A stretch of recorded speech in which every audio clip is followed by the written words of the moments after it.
my Toronto. VK on the beat. Check. I'm in Toronto where you wanna get the city love. I'm from Toronto where you wanna get the city love. I'm in Toronto like we wanna get the city love. My city love me back for my city love. Welcome to episode 1013 of Toronto Mic'd, proudly brought to you by Great Lakes Brewery, a fiercely independent craft brewery who believes in supporting communities, good times, and brewing amazing beer. Order online for free local home delivery in the GTA. StickerU.com. Create custom stickers, labels, tattoos, and decals for your home and your business. Palma Pasta. Enjoy the taste of fresh homemade Italian pasta and entrees from Palma Pasta in Mississauga and Oakville. Ridley Funeral Home. Pillars of the community since 1921. Canna Cabana. The lowest prices on cannabis guaranteed. Over 100 stores across the country. Learn more at cannacabana.com. And Ryobi. Join the cordless revolution with Ryobi's 18-volt ONE+ system. There are over 260 tools in the system, and it's available at Home Depot. Joining me this week is seasoned radio executive, Rob Farina. Welcome, Rob. Mike, how you doing? I'm doing really good. I'm very excited to join you in this podcast. I sent you a note, I guess, a few weeks ago, congratulating you on your 1,000th episode. I've been one of those people out there that listens often, but never comments or never wants you to know about it. So it was a thrill. First of all, congratulations, because it's a Herculean task. Doing what you do is like,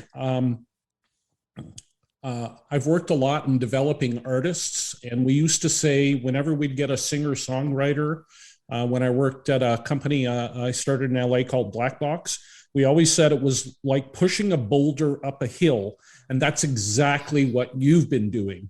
You know, there is so much work. There is so much you go through where you don't see where the light is or what the point is, but you have to continue doing it to get to the level where you've gotten now, and it's only the beginning. So when I sent my congratulatory note, it was truly heartfelt, because I understand how hard it is to do what you're doing and how much work and dedication is involved.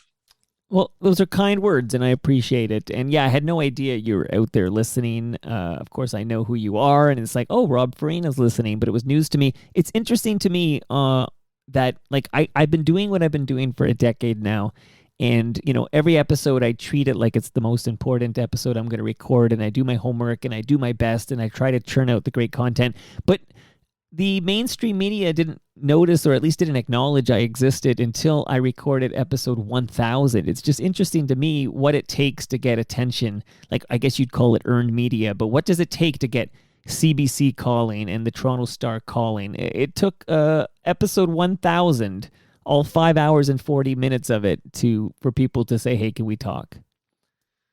Right. It's the tipping point, right? Right. The tipping point where you do, one of the books I'm reading right now is Atomic Habits. And one of the things Atomic Habits talks about is it's the small little things that when they add up, all of a sudden it starts a real momentum and an inertia of its own. And that's what it took.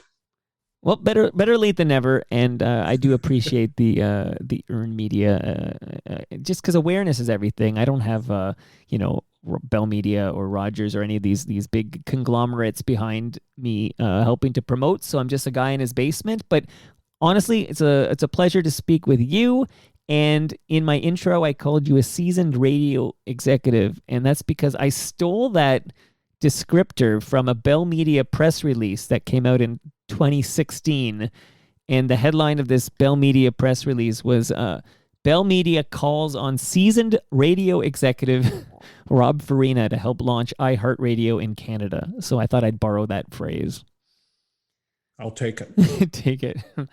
I have a song for you, but before I kick out that jam for you, I know you're a DC Comics guy, and my brother's huge. My brother tells me he passionately hated the Batman, and I just want to know if you've seen it yet.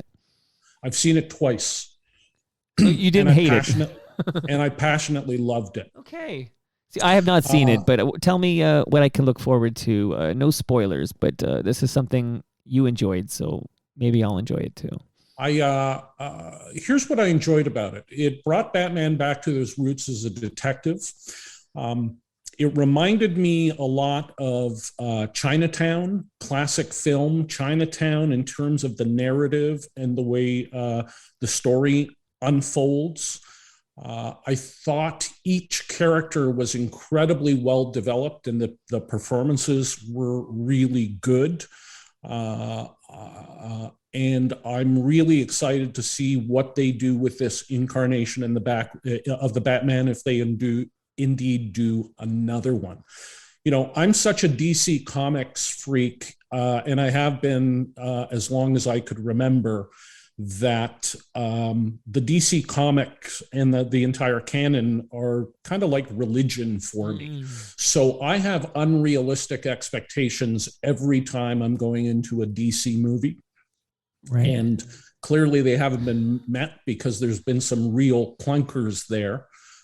To me, the Batman is fantastic. I went with different groups of people both times I went, and one of the recurring comments was they felt it was too long. I'm somebody that struggles to stay awake through a movie, and I had no problem for 3 hours. A 3-hour movie seemed to go by real quick. But you know, I'm in some ways an easy sell because I want Batman to win. Well, and I find it interesting that you sort of have a team here in the DC versus Marvel, sort of like somebody who would say I'm Coke versus Pepsi or whatever. But do you enjoy Marvel movies as well, or you love them? Okay, yeah, so absolutely. you love comic book movies, but you're partial to the DC universe. Yeah, I'm partial to the DC heroes. Huge Batman fan, Superman, The Flash, right. Wonder Woman. I'm looking forward to seeing Hawkman make his debut in the new Black Adam movie, which I read today has been pushed back to 2023. Okay, exciting. Good stuff to look forward to there. And I need more details as to what my brother hated about the Batman, but maybe he was in a bad mood when he saw it. Who the heck knows? But it's good to hear it might not be so bad. Now, I have a jam for you, so I want you to just sit back, relax, and soak this in. Then we'll talk about it, and then we have a bunch of radio to talk about. But here we go.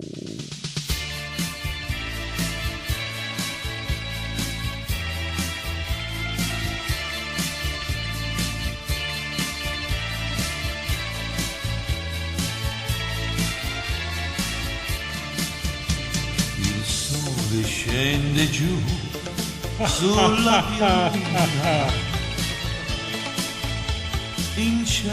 It's making me hungry for Palma pasta here, but this is well, you tell me, who am I listening to here? You're listening to my uncle, Enrico Farina. My uncle was a recording artist. He actually had 2 MOR hits when there was an MOR chart in RPM magazine, which stood for middle of the road. Right. He had a hit called Hello, Hello in English, and I forget the second one, but he was signed to London Records. And it's funny that you've pulled that up, because I often tell people everything I learned about capturing an audience and building an audience, I learned from my uncle, because my earliest memories as a kid was going around with the band, and they would play like festivals and weddings and, you know, whatever they would book for. And, you know, as much as you could do when you're 9-10 years old, I would help them, you know, the band set up and stuff. And then that night I was always watch the show from behind the stage. I would watch my uncle's back and the audience's reaction. And that's been my vantage point my entire career, whether I've done projects in radio or in the music business. I've always thought of the audience first, and that's always been my perspective. And it's just ingrained in me. So, and my uncle, funny story about my uncle, how he started his singing career. My uncle and my father, his brother, grew up during the Second World War, and they had Nazis in the neighborhood and stuff, and to earn some money, somebody had to deliver bread to the Nazis, and because my uncle was only 8 years old, they thought, well, there's no way they're gonna shoot an 8-year-old, so let's have them do it. Well, my uncle actually started performing at gunpoint because the Nazis would be drunk, put him on the table, and have him dance and sing for them. And similarly, my father, who was a couple of years older, he started his career as a carpenter, also affected by the war because his job was to build coffins. So I'm just thinking of these two young men, these two children whose lives were faced by changed by the Second World War. And that occurred to me recently in that what the atrocity that we're seeing going on right now in Ukraine. But my uncle, he earned a living his entire life as an artist. He passed away several years ago, but he was a profound inspiration on me, as was my dad. Well, I tipped my can of Great Lakes beer to Enrico Farina. And I mean, he played not just playing weddings and, bar mitzvahs and such. He's playing the O'Keefe Center. He's playing Maple Leaf Gardens. These are our biggest venues in the 70s. Yes. I remember he used to, he presented some awards at the Junos. One memory I have is he presented an award with Sherry. I forget Sherry's last name, from Toronto. Sorry about that. It's okay. And Holly Knight. The two female leads from Sherry was the guitar player, Holly was the lead singer in Toronto, and the Junos come and they're presenting an award with my uncle, and either Holly or Sherry called Bruce Coburn Bruce Cockburn. Of course, yeah. And I always remember that. That's great. I mean, as kids, we all thought it was Cockburn, and you're like, well, how does that become Colburn? But anyway, it's Annie Woods. Oh, wait, is it Annie Woods? Hold on here. I just want to get, because we all know your daddy don't know here, but Annie Hollywoods. Okay, Hollywoods, Brian Allen, Sharon Alton. Sharon Alton, that was the guitar player. She was a great guitar player. Okay. I love it. Love those stories. Okay, so let's get into radio, because a recent guest on Toronto Mic'd, I don't know if you caught this one, was Sharon Taylor. Did you hear Sharon Taylor's appearance on Toronto Mic'd? I did not hear Sharon Taylor, but I had the best time working with Sharon when we got to work together when I was at Astral, and Sharon's a real legend and broke so many barriers in our business, and an incredible creative thinker. Was Sharon still in charge there at CFTR when you showed up at CFTR? No, that was after the fact. So I showed up to CFTR when they brought a new program director in. His name was Don Stevens. Don went from programming CFTR to being the morning man at CHFM in Calgary for many years. Okay. But at that time, it started off as an internship for me. And I had this internship, and my job, and I was so excited because I knew I wanted to be in radio. I knew I wanted to be in music radio because music was, what I was most passionate about. And my job was, we had a row of cassette tape machines outside the control room, and I'd have to go collect the cassettes, turn the cassettes over for fresh recordings, and then on a little headset in the sales pit, I would listen, and, little girls would call for New Kids on the Block Right. and, or to give their editorial on New Kids on the Block. And I would just tabulate the results, just mark them down.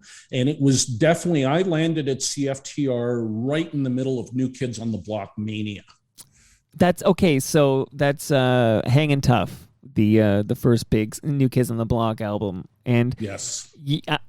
That was big because, I mean, for a top 40 station like CFTR, I remember, like, Please Don't Go Girl and Cover Girl and Hangin' Tough and all these big New Kids on the Block jams just dominating the top 6 at 6. Well, and there was also everybody around New Kids on the Block. So Seiko, who was dating Donnie Wahlberg at the time, had a hit. Biscuit, who was the bodyguard for the New Kids on the Block, had a hit. Wow. And I'm pretty sure there, I know I met, well, then there was Mark Wahlberg, sure. who was Donnie's younger brother. So then we rode the Marky Mark and the Funky Bunch wave. Right. But those were really exciting days. What made those days really exciting for me is I've always loved black music. I used to watch award shows as a kid and go to bed and pray to wake up black because I didn't identify with white people. And black music was a real challenge getting it on CFTR. I know that the sales manager at the time used some derogatory terms about the kind of music we were playing, but there was something really exciting happening on the street. And I think if it wasn't for the rise of hip hop making it onto mainstream radio, because if you remember in the late 80s, what happened was a lot of the music coming out for youth, there was a lot of hip hop coming out. At the same time, the new country movement was starting. So Top 40 Radio had lost a lot of the 25 plus audience and was really relegated to the young audience. And we had problems with management saying, well, we can't play this music because nobody over 25 wants to hear it. And to me, somebody that was passionate about the music, I always believed and still believed, and I had a great program director that believed that too, that Top 40 needs to be on the street. Top 40 needs to be where the kids are. Top 40 needs to be on top of where the trends are going. So we fought really hard, and I'm so proud. Back then, even the Canadian labels wouldn't release US R&B acts. So I remember Boys to Men, I added Motown Philly off a cassette, and the label at the time, and I can't remember. I know they're originally signed to Motown, but I forget who the distributor was at the time. They had no plans to release Boys to Men. En Vogue, those En Vogue hits, there was no plan to release En Vogue. Wow. Meanwhile, acts like Svengali were being signed. Oh, no. Not that I had, an issue with Svengali, because quite frankly, I was a huge 80s, metalhead, and go head to head anytime on 80s metal trivia. But I loved what was happening, and I loved the new sound happening. And I really think that really made CFTR such an exciting station there. We got away with a lot of stuff. Of course, it was hard to get records back then that were sanitized for radio.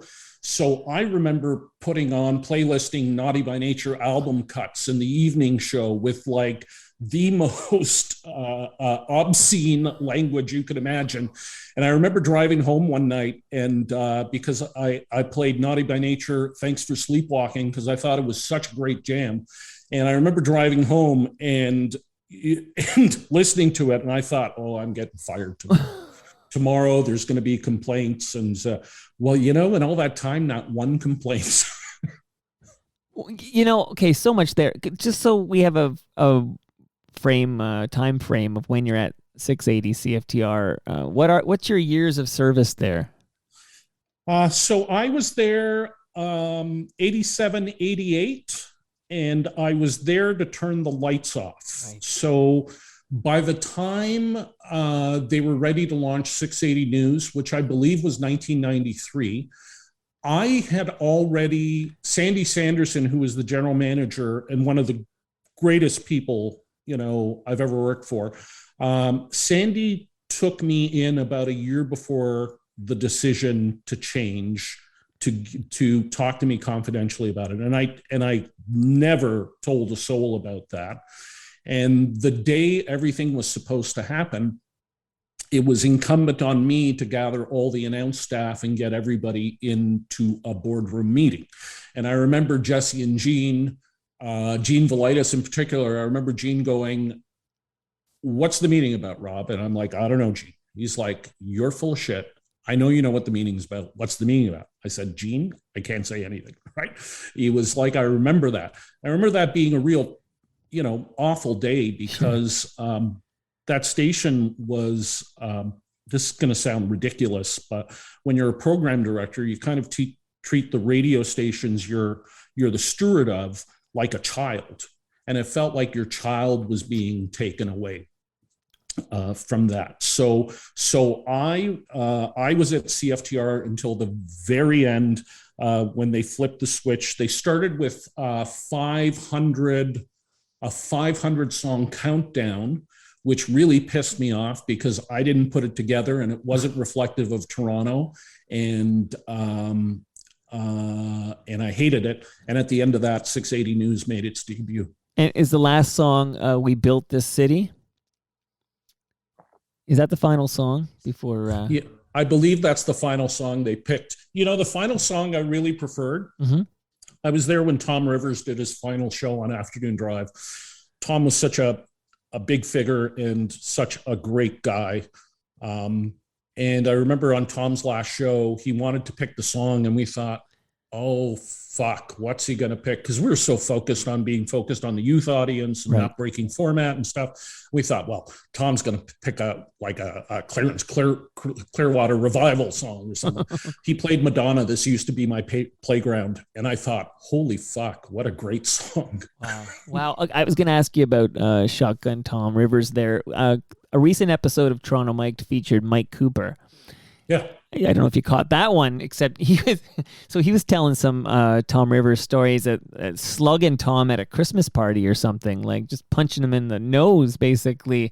And, I've had Larry Fedoric on many times, who knew Tom quite well, not only at CFTR, but also elsewhere on the FM dial. But just what kind of dude was Tom Rivers? I mean, he's such a legend, but gone far too soon. I'll never be able to have that man on Toronto Mic'd, but what kind of guy was he? In some respects, Tom reminds me of Rick Hodge, in that Tom never trusted management. And luckily, when I worked with Tom, I wasn't in management. So we had a great relationship. We actually Mike Cooper used to meet us once every couple of weeks after Tom's shift, and we go out for beers. And that was, to have the two of them and just be a fly on the wall while the two of them go was amazing. So he didn't take well to management, and probably rightfully so when you see the kind of management you get in a lot of the radio business. He was a real champion of the people. Like, he really, if you were a junior op or, young and looking to get into radio, Tom had all the time in the world for you. He had a massive heart. There are legendary Tom Rivers stories from before my time of Tom at 1050 Chum, and just the craziness that happened. The great thing about working at Chum is that you heard all the stories from the past there. Right. Incredible guy. I remember going into CFTR. I guess when I started, Tom was still on mornings and Jesse and Gene were on afternoons before they made that flip. Right. And I used to have to go in because, as well as myself tabulating the requests from the request line, the announcers also had to do the tabulations too, as people called. And I remember going to see Tom, and he'd have this ashtray that was absolutely overflowing with Marlboro butts. He must have smoked, like, it looked like he smoked 3 packs of cigarettes during a 3-4 hour show. And then he would follow up those 3 packs of cigarettes with about 4 hot dogs from the cafeteria, and that was like a daily thing for Tom. It's like Well- cigarettes and hot dogs. Yeah, it's one of those deals where when you hear somebody passed away far too soon, and it's shocking to hear, but not at all surprising considering Right. the lifestyle. Right. Right. Yeah. But If you're on the cigarettes and hot dogs diet, no, there's and you know what? not a lot of surprise. I mean, I don't smoke cigarettes, but I absolutely love a good hot dog. I like to load it up with mustard. I love a hot dog, and I can't stand that this delicious food is so bad for you. Like, why? Like, why can't hot dogs just be, good for you? Yeah, I think when it comes to food, there are moments where you have to conveniently partition off your mind on what's sensible. Yeah, don't think about what you're eating, I suppose. Yeah, When you, that's what kills me when people say, well, I don't know what's in the vaccine. Well, first of all, I'm not, neither one of us are virologists. Second of all, and it's usually somebody that's smoking a cigarette at the McDonald's drive-through. It's like, so you're worried about this vaccine that's been 20 years in production, right? In study, but you're okay with your pack of Demarier. Well, Rob, I'm always like, so you're telling me that this science has created this vaccine that will basically keep me out of the hospital should I get this contagious new virus that's flying around? Like, I'm like, just here's my arm and shoot it as often as you like, because that's amazing. Like, I'm always like, give me can I have it? May I have some more? It's Oliver or something like that. Okay. Yeah, I love I have to do my own research. It's like, what? What research are you going to do? Like, are you attending Stanford? Are you Right. I was like, if you have a doctor, maybe your doctor you can talk to your doctor about that. Okay, so lots of CFTR questions. You mentioned Jesse and Gene, and so which order should I go in here? Okay, maybe I will approach it this way. So when you find out the plan for 680 is it's going to go all news, how much insight can you share now? I think the statute of limitations has passed on this, and you can just spill the beans. But I understand there was a race between 640 and 680 as to who would go all news first. What insight do you have into that? 640 had launched AM 640 The Hog. And we were, I remember it well. Me too. I got a great hog story with Jesse and Gene. But we'll get to that. But don't forget. But at the time, the executive team, which was Sandy Sanderson, Tony Viner was in on that, Rail Merson, the controller, they were flying to New York a lot, looking at the model in New York of the news wheel. At the same time, the great thing about that time is once I got the information, I again completely partitioned it out of my mind. Like, we probably, and I say we because it was an incredible team at CFTR, we probably did the best radio in the last year of that radio station that we could have had. And it was outrageous. Like, I remember the last year of the radio station, we didn't have a program director. So Sandy had set up myself, Larry Silver, and the promotion manager to be the associate program directors. And the great thing is the other two guys weren't very interested in being a program director. And I was in my, mid-20s, I guess, at the time. And I really cared deeply about this radio station.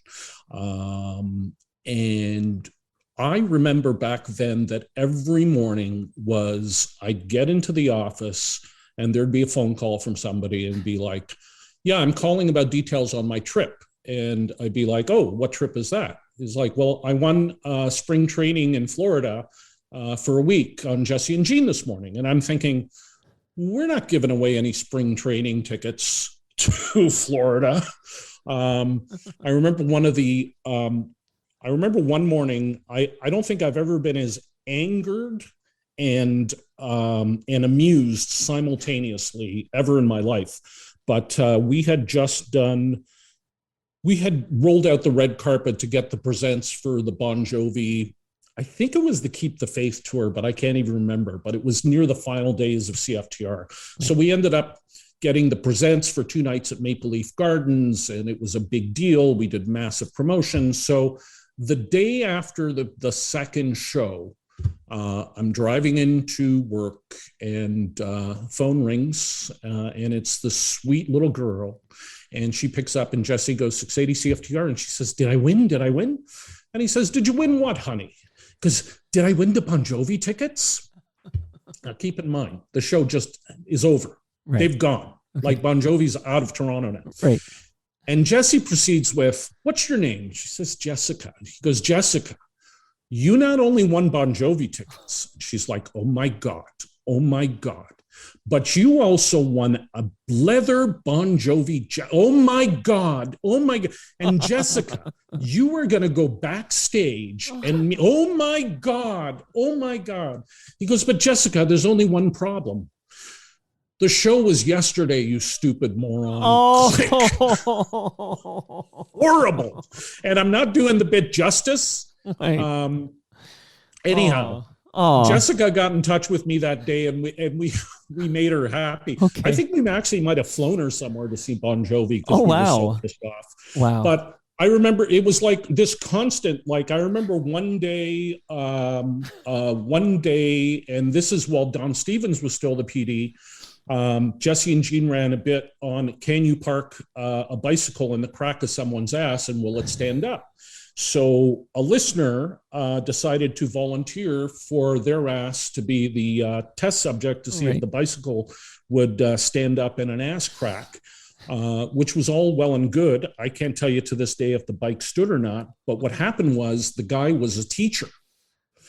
And this got back to the school board, you know, not a good look for a teacher. The guy ended up losing his job, unfortunately. So I remember the Jesse and Gene days of like every day there was like, what have they done now? Like, what is that? The Howard Stern effect? Like because Howard Stern was making lots of noise in New York, as you know, and you know, is that an attempt to turn Jesse and Gene into sort of the Howard Stern appeal?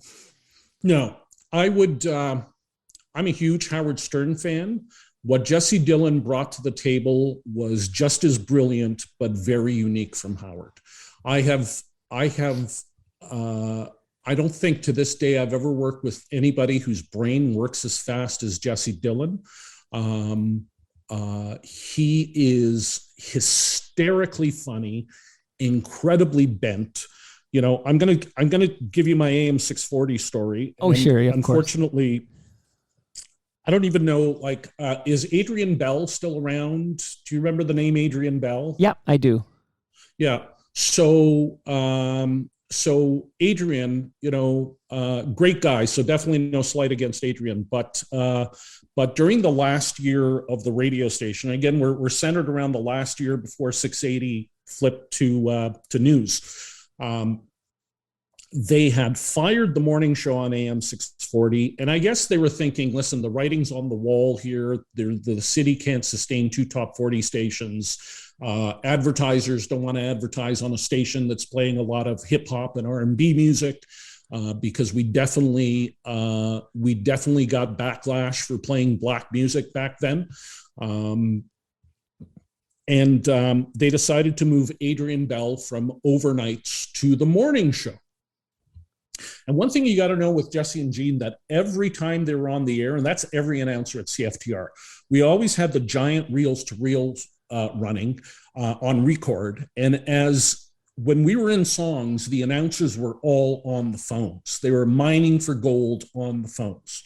So I'm at home, you know, I've just gotten out of the shower, you know, and the radio's on, of course. It's early in the morning. I think it's like 6:15, 6:30. And I decide to monitor Adrian Bell for his first show on 640. And I hear Adrian say, AM 640, the new hog, they had branded it at the time as the new beat of Toronto. Right. He goes, the new beat of Toronto, it's time to tell the big boys that there's a new morning man in town. We're calling the competition. So hear the phone ring. I pick up. It's Jesse Dillon. And Jesse answers, hi, it's Jesse and Gene. You're live on 680 CFTR, as he always did, even though we're running on tape. Sure. And Adrian thought, oh, I'm live. This is my break. And he says, hey, Jesse and Gene, this is Adrian Bell, and I want to welcome all your listeners to the new beat of Toronto, AM 640. And there's a dead pause, and Jesse says, that's great, Adrian. Why don't you suck our cocks? So live on AM 640, Adrian can't compose himself after that. Wow. And all you hear is somebody wrestling with a phone, and then the phone hang up, and then they go to commercials. But there was no way you were ever going to catch Jesse Dillon by surprise. Yeah, well, Jesse and Gene are both FOTMs, as you are now yourself, Rob. So welcome to the club. Welcome to the club. So 640. I mean, to set the table here a bit, like music, at least current music, is moving to FM, like the writing's on the wall, and there's some kind of seems to be a race, like 640 versus 680. Which one flips to like an all news type station first? We all know what happens, but what, like being there, like what was that race like from the inside? From the inside, we were concerned about them flipping first, but I think that concern would have been bigger on the executive levels. At that time, I was in the trenches, and for me, it was like, I almost had this notion, if we could turn this ship around, maybe they'll change their mind. Right. If we can make this as great as we can and build the numbers, maybe we could turn the ship around. Now, in the last year, we actually did get the numbers up. I think we got it from it was around a 3.5 share. So we got it to a 4.5 share. Like we were competitive with Chum FM at the time, they were ahead of us, but we were competitive there. So I didn't really get a sense of it going on. It's funny though, several weeks before, maybe even 2 weeks before the flip, Canada's Wonderland used to do a night called Grad Night, where the park would be open all night to grads. And that was a big place to be if you were a top 40 station. So I remember that night, and I got the okay from my bosses. I thought, well, we're going to pull up all the stops. So we had the giant 680 CFDR hit monster there, but as well, I was able to get dry ice and very lights and fireworks and stuff. So I remember the 640 team walking up the hill to see our setup as opposed to their setup, which looked pretty Mickey Mouse in comparison. Right. And I remember them walking away going, oh, we're so fucked. And it was like, and I thought to myself, if only you guys knew, you're about to get handed the whole enchilada. And you're about to have a knock on the door by Jesse and Gene themselves, because as they tell the story, like literally, like I guess when you do that mass firing of everybody except the news department, everybody's gone in June '93. Jesse and Gene, they go straight to 640, and there you go. And they did some amazing radio at 640. They made Pat Cardinal and Danny Kingsbury's life hell, but that's what they should do. Right. That's what that show should have been doing. I always, people would often talk about back in the day about how high maintenance the show was. I never found it high maintenance. These were incredibly creative guys. They danced around the line, but at the bottom of it, they had great hearts, because one of the things we forget about Jesse and Gene is they also did a lot of great community stuff in the middle of all that outrage and stuff. And their comedy wasn't scatological comedy. It was like very, yes, it was silly and could be juvenile, but it was legitimately funny stuff. Like when I watch South Park now, which I'm a huge fan of, and I know it's good, like they're on season 23 now, I think, right. I think of that bent, twisted comedy, South Park, Arrested Development and stuff. And I felt like Jesse Dillon fell so well within that, because he had such a bent sense of humor, and it was smart. I remember listening to them when they were on before they got to CFTR, when they were on Q107, and one of their frequent bits was basically crapping all over AM radio. Like this was a big, and then I still remember like when it was I don't know when I learned they were heading to CFTR, I'm like wow, like really. But I guess money too tight to mention there. Sure. Yeah, and I think the money at CFTR was really good. That's another funny thing. I remember one morning, this like the endless mornings. It's like there's a bill on my desk for a 7 Series BMW. It's like, what? I'm 25 years old. What am I going to do with a bill for? It's like, well, Jesse Dillon got a new car. I'm like, well, is he supposed to get a car? Like, I don't.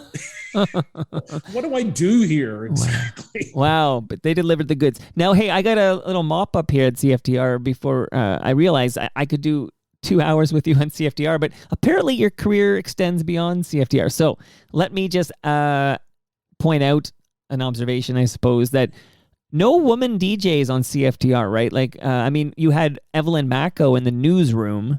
Evelyn Macco in the newsroom.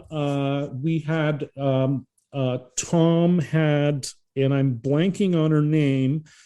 She was on Channel 47 for the longest time. Lucy? Lucy. Lucy Zilio. Okay, yeah, she was on CFMT Lucy Zilio, for a long time. Right. Tom had Lucy Zilio that he used a lot as a sidekick. We did not have any female jocks on 680 CFTR. And that's just an old school radio thing, I suppose. Like, I mean, there weren't a lot of women in radio at the time. You had, you had Schumacher on Chum, which we'll get to, but you just didn't put women in those positions back then. Is that the deal?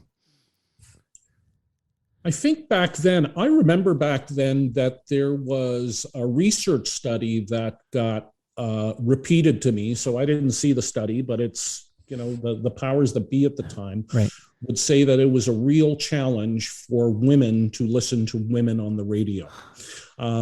Because we predominantly targeted a female audience, there was a notion that women didn't want to hear women on the radio.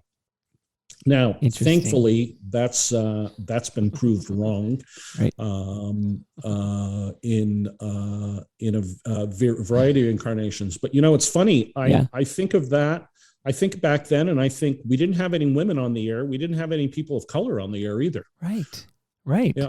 Yeah, man. Let me ask you about the rise of Tarzan Dan, because I mean, I recently had an exchange with Dan via Twitter DM, in which he essentially, I'll just tell you, I invited him on the program because he's precisely the kind of guy I want to talk to on Toronto Mic'd.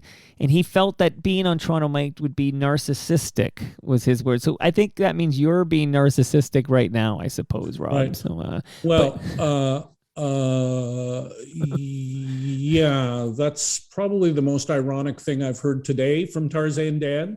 I love Dan dearly, but Dan was never lacking in a healthy self-esteem. But do you think this is because of that? Do you think maybe he had been told in his career he's narcissistic, so he swung completely the other way in some regards to try to almost overcompensate or prove people wrong or something like that?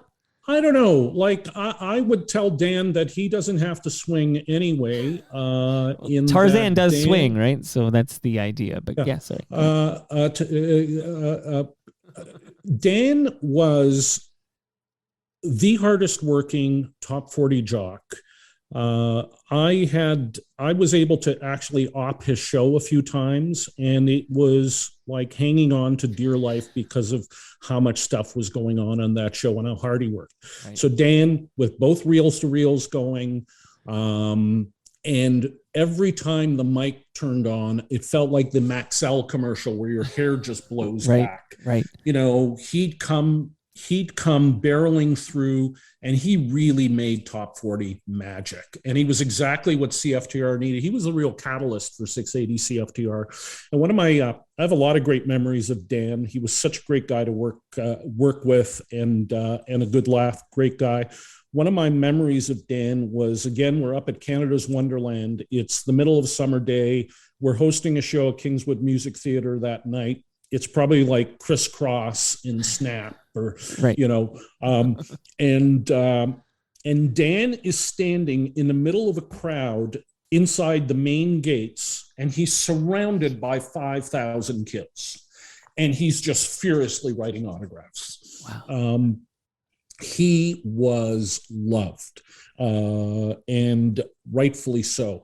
And this guy was, one of the things about Dan is that person was who Dan was. He was so passionate about the music, so passionate about the new sounds that were coming up from the street, but also passionate about, the new kids on the block and being part of that and really understanding his audience.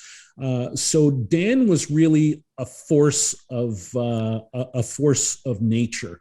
And when I look back to the 680 CFTR, I don't think I've worked with some amazing DJs.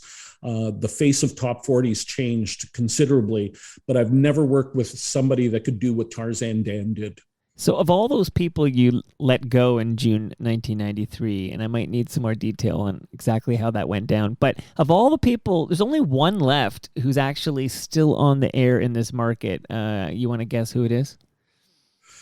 Chris James. Correctamundo. Yeah, right. Yeah, because I worked with Chris when I launched Boom, which was like when I launched Boom, like the first person, there was two people. The first one, Chris James, was already at Easy Rock, and I thought, well, this is going to be perfect for Chris. Right. And the other one was May Potts, who I was on a 3-hour Zoom with last night. I love May Potts. I've hired May Potts twice. Chum too, right? And never regretted that. But when I hired May away from Chum to come to Boom, because I envisioned Boom, and I worked with Wayne Webster, that's still the music director there, who's an awesome guy, and Troy, the PD there, also an awesome guy. At that time, Troy was in the production department, but was really helping. Is it out Callum? programming. Is it Troy Callum, or do I have my Troys mixed Troy up? McCallum. Okay. Very good. And Jack had come to Toronto and failed. I had just started this new job at Astral, and I had this huge executive role. And I came to them, I think, the first week and said, we're going to blow up Easy Rock and launch a classic hit station. Well, I think they wanted to fire me right then and there because Easy Rock happened to be their number one moneymaker in the company. Wow. Shout out to John Tesh. Yeah, exactly. But I thought, listen, we're always going to be a Me Too to CHFI, but we could own something that's really unique and special here. And at the time, Astral had these small oldie stations in smaller regions in Quebec called Boom. And I thought, well, I love that. I love the 45, I love the visual of that. I think we could do a lot with Boom. So that led us to really, talk about pushing a boulder up a hill. There was so much resistance of us getting the station on the air. But when we finally got it on the air, we launched it Boxing Day, and Boom continues to be, along with Chum and CHFI, the top dogs in the city, adults 25-54. I mean, I remember having like almost a front row seat to the Easy Rock flip to Boom because my buddy Howard Glassman was there. Yes, at that moment, him and Colleen Rushholm were there. But I guess we are going to get there. Last little bit of CFT here. Can we get off Black Cars already? A little bit more. Black Cars is the jam I heard many a time on CFTR, by the way. Oh, and I just talked to Ivan from Men Without Hats, and I think about 1987, I heard Pop Goes the World every hour on 680 CFTR. That was a high rotation jam. So, yeah, for a while there, we went on an hour and 5-minute rotation on records. Sounds about right. You were going to hear the same record every hour and 5 minutes. If you want to hear if you want to hear Madonna's True Blue, just give it another 60 minutes. You'll hear it again. Yes. Or whatever. So. All right, so Chris James, last man standing on the air in the T-Dot. He's at Boom.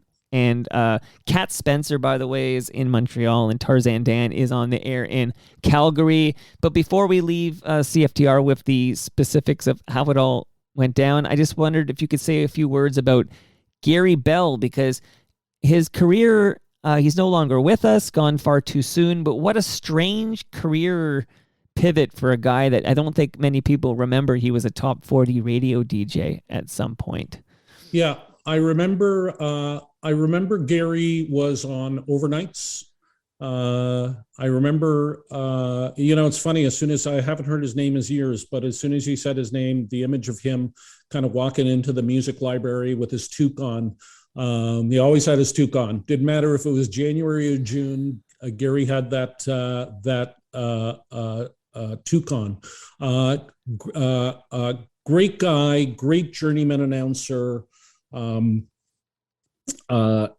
It was several times in my career, I've had the unfortunate job of having to recast the play.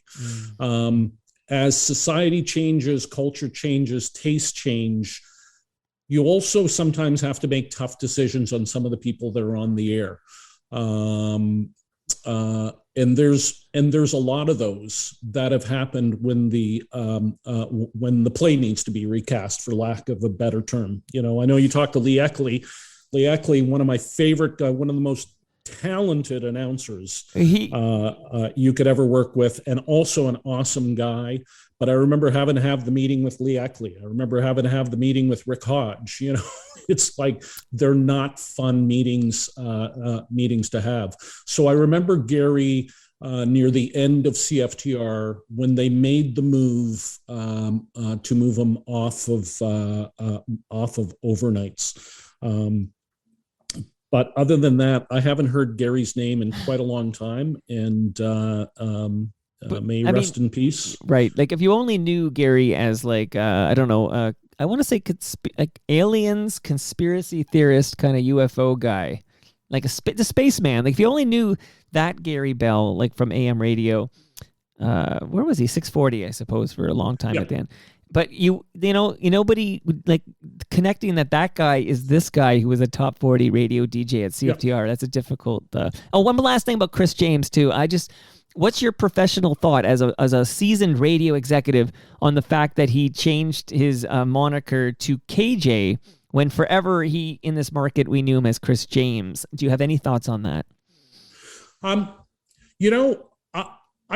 don't know why Chris went from KJ to Chris James. I could tell you that with Dan, I was a huge proponent with Tarzan Dan that he had to start using Tarzan Dan Freeman and do an evolution. Because my fear with Dan was he was going to be start to be a parody of himself. Because at a certain point, and I'm definitely there now, we're the old guys in the club. Oh, this is like Mad Dog. He needs to be Jay Michaels now. Like Mad Dog. And it's funny, I had the same, did the same thing with Jamar McNeil, because Jamar's on-air name was Jay Nice, right. And he's still, he's got an amazing DJ hustle as Jay Nice, but when it came to putting Jamar on the air at Chum, nobody had any reference point for Jamar. They were meeting a brand new person, right? And I thought the moniker Jay Nice was a barrier from people getting to know the person. So we went with, and Jamar was completely cool with it, with his real name on the air on Chum. I really like Jamar. Very early, very soon after he arrived in Toronto, I invited him over, and we just had the best chat. So shout out to Jamar. Yeah. And I've seen him DJ because he was DJing for Mishi Me when I went to speak with Chuck D at the CNE band shell. And very cool. Great to see him. Very cool. Jamar is an unbelievable talent, an unbelievable guy. Talk about a hardworking guy. He uprooted everything to come to Toronto and start this adventure. And it was a real tough role in that you've got Roger Ashby there and Marilyn Dennis. And the Darren B. Lamb experiment, I think worked to a certain point, but then Darren became disenchanted and wanted more. So, and actually, ironically, I was over at CHFI and hired Darren away from the Chum Morning Show. And then I came back to Chum after and along with Sarah Cummings, hired Jamar in. So there's a lot of Okay, so I mean, recent episodes have been with people like Tom Jokic, for example, was on very Love Tom. recently. And yeah, and so in fact, that's where we're going next. So for those who don't know, because I realize we're kind of doing like a Tarantino thing here, but after CFTR, your next stop is Chum FM, right? No. Okay, what's your next stop after CFTR? After CFTR, Rogers. So the deal I had with Sandy was Sandy saw something in me that I could be a program director. So he told me that when CFTR ended, they would find something for me. And sure enough, after 3 months, they put me in as program director for CKY Winnipeg, which was an AM oldie station at the time. And it was fantastic for me because it was an opportunity to be a program director. All of a sudden, I'm managing a staff of people that are more than twice my age, seasoned professionals. And but it was also the other side of it was I went from CFTR, which was you constantly had everybody at your doorstep at CFTR because getting your record on CFTR remained a huge deal. And then you go to an AM oldie station where the phone doesn't even ring.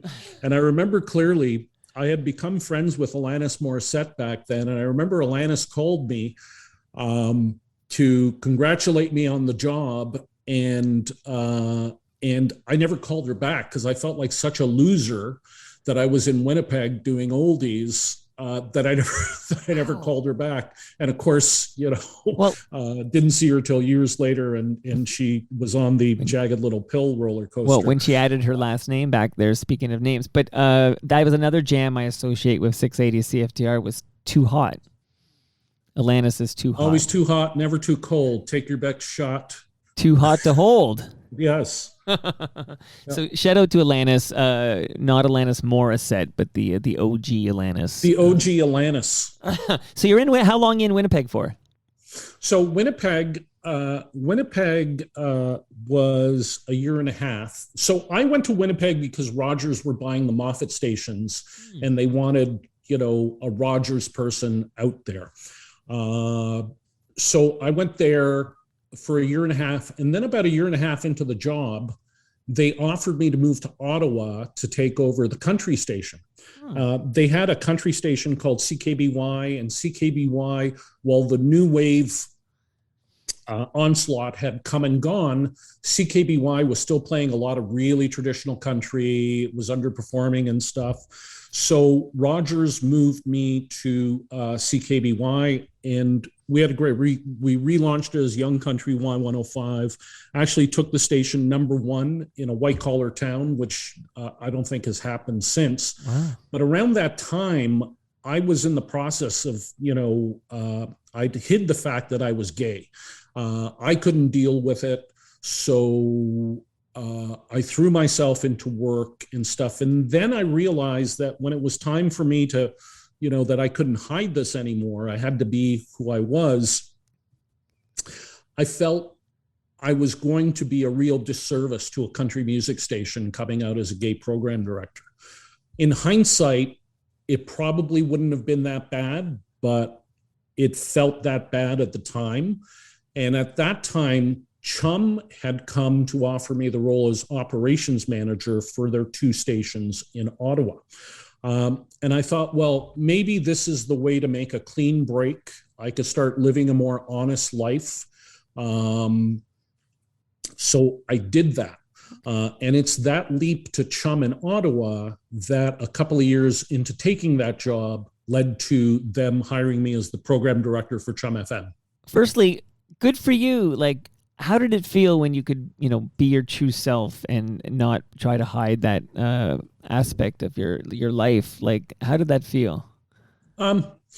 It felt great in some respects, but in other respects, homophobia in many businesses continues to exist. And in my career, because I'm gay, it has created certain barriers in me being allowed in certain rooms. So, I often wouldn't be invited out to the golf tournaments or out to see the hockey game or that kind of stuff that before I came out of the closet, I'd get invited to pretty regularly. So in some, overall, it was incredibly great for me. But I have had a vantage point of the industry from a different corner because of who I am. And in some ways, I would say it's actually hampered me in some things. That's sad to hear, to be honest. Well, it's reality. It's reality. Well, it's reality. And if anything, the last 2 years has taught us is we really need to face reality.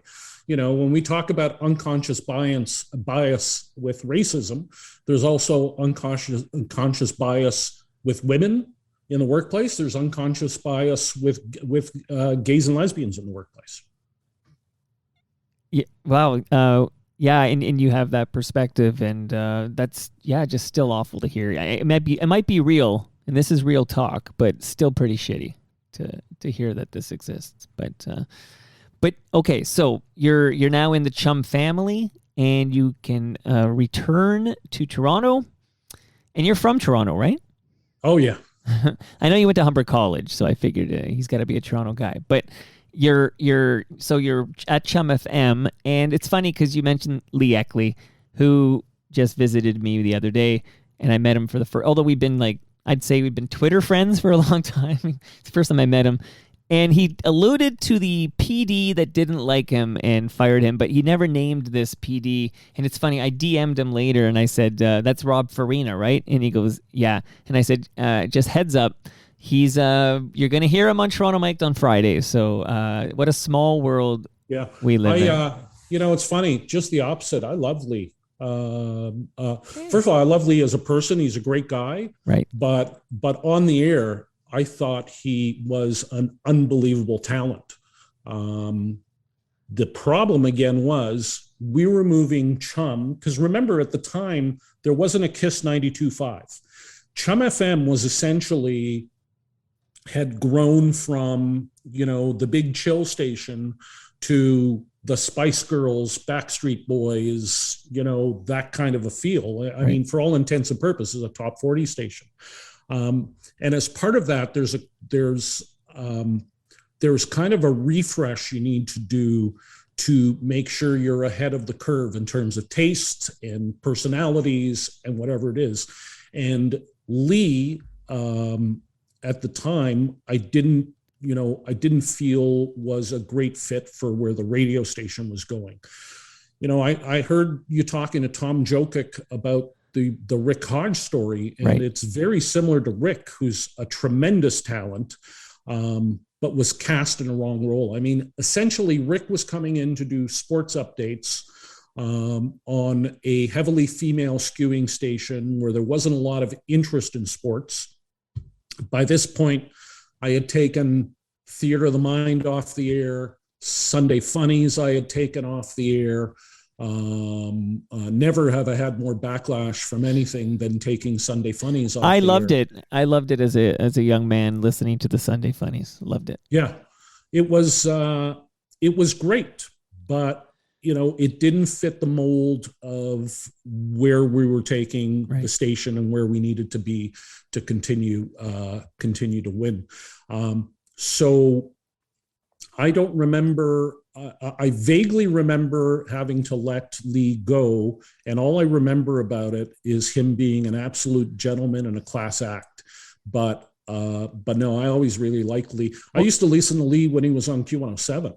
I think he'll be glad to hear this. I was a huge fan of Lee, and one of the reasons I like Lee is my all-time favorite band is AC/DC, and at the time Q107, a lot of the disc jockeys would be a little disrespectful and referring to AC/DC as bubblegum rock. There was a period there after Back in Black. Okay. And Lee Eckley was always a guy that when he talked about AC/DC, he didn't do it in a sarcastic manner. And that always stuck with me with him. Okay, so Lee, and this came up again. My 3-hour Zoom last night has not broadcast yet as a Toronto Mic'd episode, so nobody missed anything. It's going to be episode 1021. And what is this? 1013. 13. Okay, so it'll be in a couple of weeks. Who knows, 2.5 weeks. But Marsden was on this Zoom, David Marsden. And the interesting thing about Lee, who I quite like too, is that Lee was replaced by David Marsden on the air at CFNY in, like, I don't know, 76, 77. I get confused there. But then Lee is replaced, I believe, by John Derringer takes his spot on Q107. Who took a spot on Chum? By the time when Lee left Chum FM, Lee wasn't doing a dedicated shift. Okay. He was doing a swing shift. Gotcha. So I can't remember. Okay.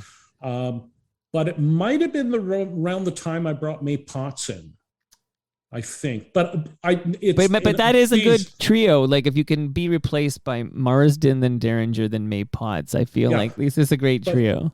But Lee was not replaced by May. I don't want to make it sound that way. Because he was doing fill-ins and swing stuff, and it's not like he had I think it was around the same time. But yeah, it was. I'm trying to think of the timing of it all now on who replaced. I feel like I think it was 2000. I think when Lee leaves Chum FM, I believe.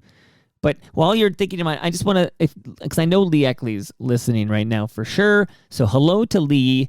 When Lee was here, I gave him a meat lasagna from Palma Pasta. So Lee, let me know how that goes. I'm sure it'll be the most delicious lasagna you've ever had from a store. Shout out to Palma Pasta. And just so you know, Rob, you're not here. We're remotely doing this, but I would love to give you some, not only lasagna from Palma Pasta, but fresh craft beer from Great Lakes Brewery. And I have a toque. I know it came up. I have a toque for you from Canna Cabana. They got over 100 outlets across this country, and they won't be beat on price when it comes to cannabis and cannabis accessories. Much love to cannacabana.com.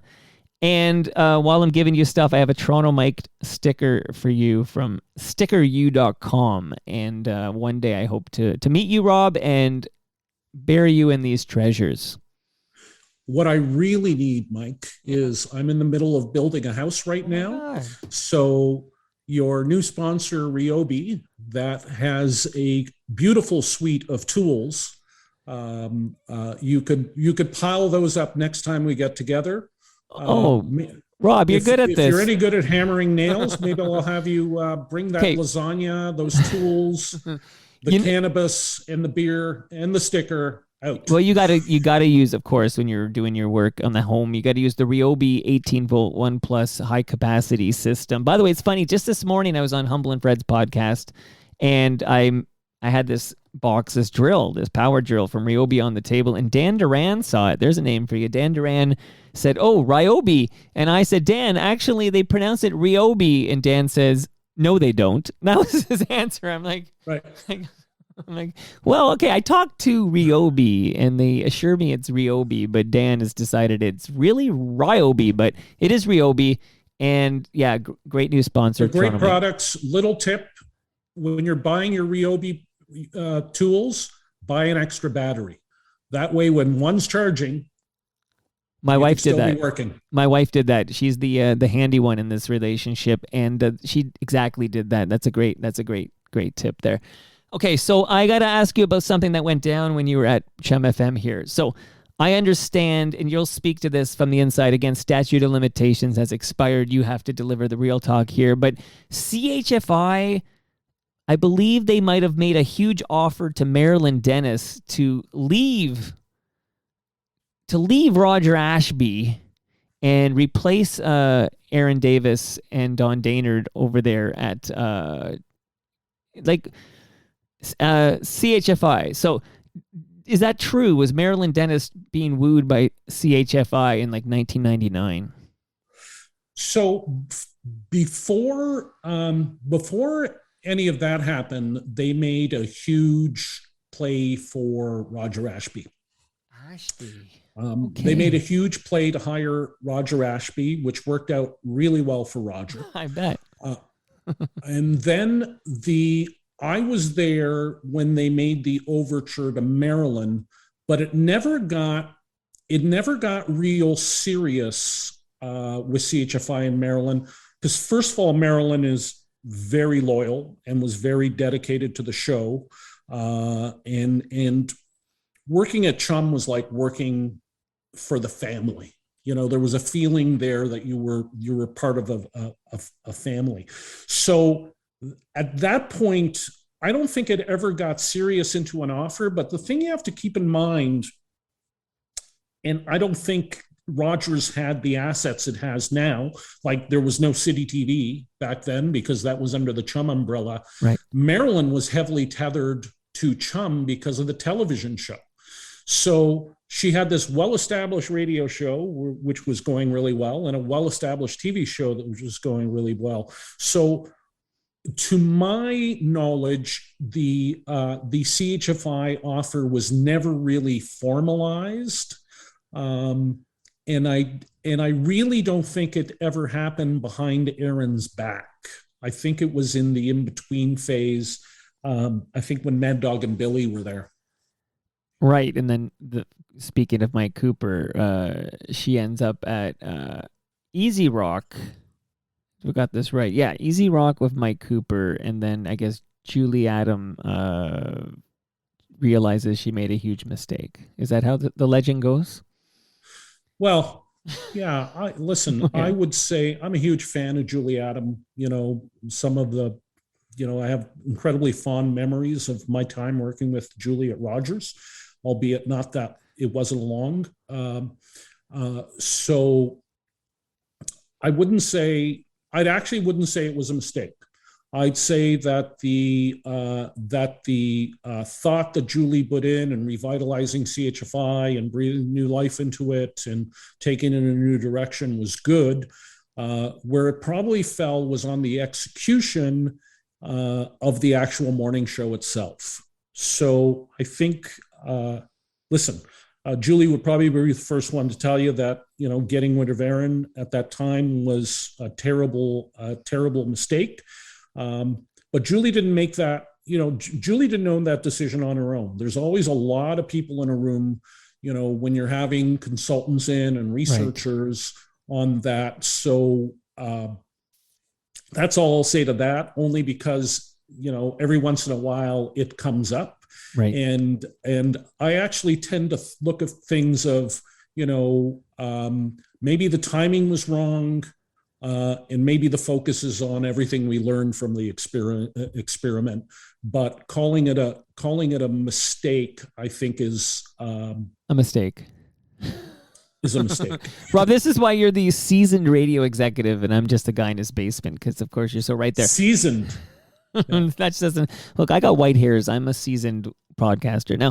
Gary Slate. Okay, so Gary Slate was always tweaking 99.9 because he was obsessed with trying to beat 104.5. And I'm just wondering, from where you sat there at 104.5, what were your thoughts? And I'm asking this as a guy who currently produces this duo's podcast. So I'm very interested in what you thought of the recruitment or the poaching of Humble and Fred to be the new morning show on Mix 99.9. Well, it was a fierce competition between Chum and Mix, in my perspective. Like, when I'm programming a radio station, I always look at the competition as enemies. Now that I'm older, I have, a much more measured view of it all. But I was a real asshole. If you were the competition, I'd pull out all the stops to, I would bite off my nose to spite my face, or whatever the saying goes.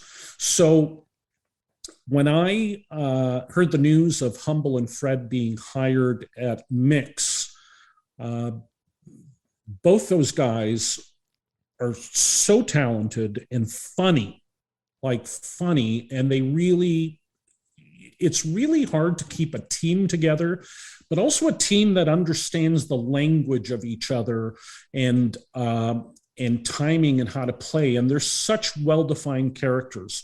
So when Humble and Fred came on Mix 99.9 and they made the music a little more aggressive, I really thought they had something. But my feeling was that Gary would always get so involved in the programming that no matter what they decided to do, there was going to be a memo coming from down the hall any day on doing something a little different. So my feeling with Mix was they never had the fortitude to stick to a plan long enough. You can't throw on Humble and Fred and then 8 months later lose faith. You can't then throw Carla Collins in, and then 3 months later lose faith. Obviously there's reasons that force you to make changes, but trying to build a show and get the personalities to gel, and most importantly, getting the audience to feel that this show is worth their time, takes time, and it takes incremental steps, and it takes a lot of terrible shows and a few good shows, and then all of a sudden, there's less terrible shows and more good shows, and a show really hits its stride. And if I was to say the biggest downfall of a lot of talent, and I say this about Humble and Fred, is they seldom have been allowed the runway to develop their show on a new station. Not to say that these guys need to develop, but whenever you're in a new environment, you need to develop for that environment. So if you're on CFNY, the Mix 99 listeners don't know who you are. A few will, but a lot won't. Right. So you're essentially reestablishing yourself all over again. So that's one of the comments I have on, great talent like Humble and Fred, and Jesse and Gene are the same thing. A lot of managers were too afraid to hire them, because, oh my God, if we hire, Humble and Fred, then, they're going to be impossible to control and this and that. And the other thing is, people aren't willing to make the commitment. And I see this all the time. I've been through it where we've hired a show, we've gone through great lengths to bring a show in, and everybody's happy, this is going to be great. And then 6 months goes by and somebody comes down the hall to my office, is like, wow, the numbers are terrible. It's like, yeah, so how much time is fair to give a new show for it to, find its feet and find its legs? Well, 3 years. 3 years. Well, there was a study done in Australia by a neurologist that talked about how long it took to break a habit. And I got this from Valerie Geller, who's an amazing talent coach. And the neurologist came out to the number of around 1,000 times. So if you're trying to quit smoking, it's like you've got to do something 1,000 times over before your brain starts making it a pattern. And if I'm a listener of CHFI in the morning, and when they go to commercial, I pop over to Jamar in Maryland, it's going to be I need to catch these little moments that are meaningful to me and bring value to my life over several times before it becomes, okay, I'll listen to them for the whole commercial break, or or maybe, and then there comes a morning and it's like, what, I'm preferring this show over that show, but it takes a long time. Wow, 3 years. Okay, my friend. So I realize here, I've at some point, and am I saying it right? Astral. Okay, I said Astral. They would say Astral. Because I remember when Howard was working at there, I remember he told me it was called Astral, and of course I would naturally want to call it Astral, but Astral, it sounds a little pretentious. But if that's how they say it, okay. So, well, do you say spaghetti or spaghetti? I say spaghetti. Well, that's my feeling on Astral. In English, It's Astral, and in French, It's Astral. Gotcha. Okay, so Astral, and this. So how do you end up at Astral? I guess we're looking at like 2009 here. Oh yeah, that was a real tough move for me to make. So CTV had bought Chum, Yeah. and Chum had hired a new president for the radio division, um, and he had been hired for a few months, and in those few months, there was no communication, and some of the other people on the senior team had been let go, and I was the vice president of programming at the time. So I thought, oh my God, I think my days are numbered here, which is really sad because I love this place. And around that time, Charles Benoit approached me about joining Astral, and Charles was the head of programming and operations, and then became president of Astral. And I had known Charles a little bit before, but we went out and smoked cigarettes and drank wine, and he made a real compelling pitch to me to come over as the EVP of content and platforms. So I was overseeing all the programming of the 84 stations, French and English, the digital, which I was really proud about because we launched Canada's first on-demand music app. Unfortunately, when we launched it, they announced the sale to Bell, so all the funding to develop it went under. Right. Jacques Parisian was the president of Astral at the time. The role was radio, digital, and marketing, and also the syndication division. So it was a big, meaty role. It sounded exciting. And being from an Italian background, working with French Canadians jived quite well. There's a couple of things. First of all, you'll have meetings where it's fuck you, fuck you, fuck you. Okay, let's go have a glass of wine. So there was that mentality of it that you Right. like fight really hard, Right. but there'd be the best catered lunches. Like I've never worked in the business where they bring in wine and cheese for lunch Right. at a business lunch. But they really, Astral came into the English market because they bought the radio stations from Slate Communications. They came in with a real underdog mentality, and I really thrived in that environment. First of all, it was a great, dynamic, smart team to work with, but also they weren't afraid to, like the Virgin Radio rollout, which I think, with the exception of Ottawa, which the horse was already out of the barn by the time I started, I think was a brilliant move. When they did the move with the NRJ brand out of France, it reinvigorated the stations, and they really leaned into digital hard and gave me, all the resources I needed to kind of build something special for not only the radio division, but also, building some new business models. So Astral was an amazing experience. And that you spoke earlier about flipping from easy rock to boom, and this is where that happens. Yes. Yeah, I think that's the first thing I did. Like, it was first week. Hey, quick question about boom, because I'm going to take all the full advantage of the fact that I've got your attention for as long as I wanted, Rob. There's nowhere you're going to go. You're going to hang up on me? Good. So how come in some markets boom is owned by different companies? Like, how is Colleen Rushholm working for boom in Ottawa, which I believe is a Chorus, maybe? Like how is it that branding is different depending on what market you're in? Sure. So I may have the timing wrong, but the station had been already launched as Boom when the station was sold. But I know that with Boom, Bell has a licensing agreement with Stingray on it for the Toronto market.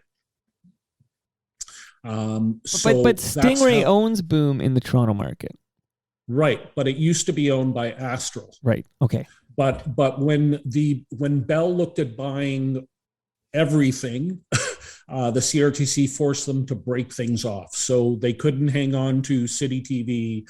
They couldn't hang on to the stations in Toronto that were affected were Toronto, Virgin, Boom, and 1010 were all under Astral. Right. Okay.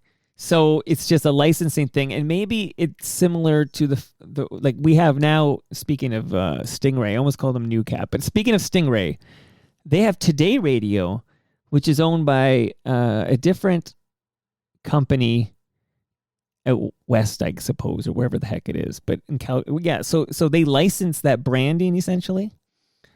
Yeah, listen. In a lot of these situations, it's it lands to first to register. So, I think we went through a problem. Well, you remember the famous Kiss 92.5 launching as Power 92.5. Yes, I do. Only to find out that they didn't know. So, right. If you're first to register, it's really hard for you to continue to be in business. But if you really like the branding and stuff, it's often very easy to just do a licensing deal with somebody that owns the trademark. And often they'll either own the trademark for the name only, or the name and the logo. But often in these setups, what you see is them taking the name and then creating their own identity around the name. Okay, gotcha. So it sounds like that's the deal with Stingray and what's replaced Flow, which actually I'll get to that later because I do have a few like general radio questions I want to drill by you here. But okay, so you're at Astral, and why does it end for you at Astral? Well, the company was sold to Bell, which was a long, arduous process. At the end of the process, Ann McNamara, who was the head of HR at the time, who had a great relationship, she was Astral's head of HR, and Ann was a great lady, and she had moved over to Bell to oversee the transition of how to bring these two companies together. And the conversation Ann had with me is like, they would like to hire you as a special projects guy reporting into Kevin Krull. And Kevin was the head of the media division. And at the time, I'd been in the business a long time.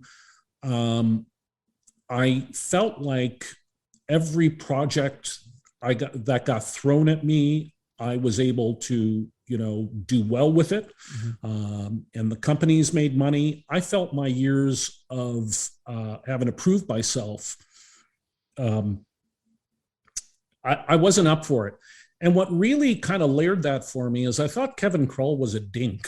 Like, I had met him once. He talked to me what a great musical Cats was. And I thought, well, if Cats is your version of great entertainment, right, I don't think you and I can vibe. So Anne, and whether she was allowed to do this or not, said we could either offer you that job or I could give you a package. And I said, let's get that package. In this, you get this package, and then this is when you head off to Beverly Hills, right? Shout out to Weezer. Yes. Yeah. So at the time, my husband and I had bought a house in Palm Springs that was like, we bought it during the recession, so we got a great deal on the ugliest house on the street and started embarking on like a massive renovation. Okay. Like massive renovation, more than I even intended. Like, I remember my husband had been down for a month doing the demolition, and I drove up from Vegas with a buddy of mine who's from New Zealand. And we arrived at the driveway, and there's like this construction fence around, and I'm gobsmacked, my jaw's hanging. And my buddy Philip says, well, by the looks of it, love, you bought a house and threw it all in a dumpster. It was like that. So while I was working on that, Olivia Tortella, who was the president at Warner Brothers Records, she was let go from that role, and me and Liv had been friends for a long time. So I started spending, honestly, my husband Mark kept telling me, because I was like the Italian woman that kept throwing herself at the coffin on a funeral. Like, what do you mean? What do you mean we didn't pass code for this? What do you mean the inspector didn't approve this? Shout Thank out you, to Ridley Funeral Home. Absolutely. Yeah. So I was that person. So out of, for Mark to keep his sanity, he kept saying to me, why don't you go to LA? Why don't you go to LA for the week? So I started spending more and more time with LA with Livia, and Livia was, she's somebody that's been really involved in some amazing artist careers, like, everybody from Sum 41 and American Hi-Fi and Death Cab for Cutie. Wow. And, like, for God's sakes, Bruno Mars was an intern at the Atlantic offices. Wow. So Livia had this amazing experience and really focused on knowing how to develop artists. And she wanted to start a company, but she didn't want to do it by herself. And I was excited about the prospect of working with Livia. So we started this company called Black Box, which was a new model, which basically provided a whole suite of services for artists.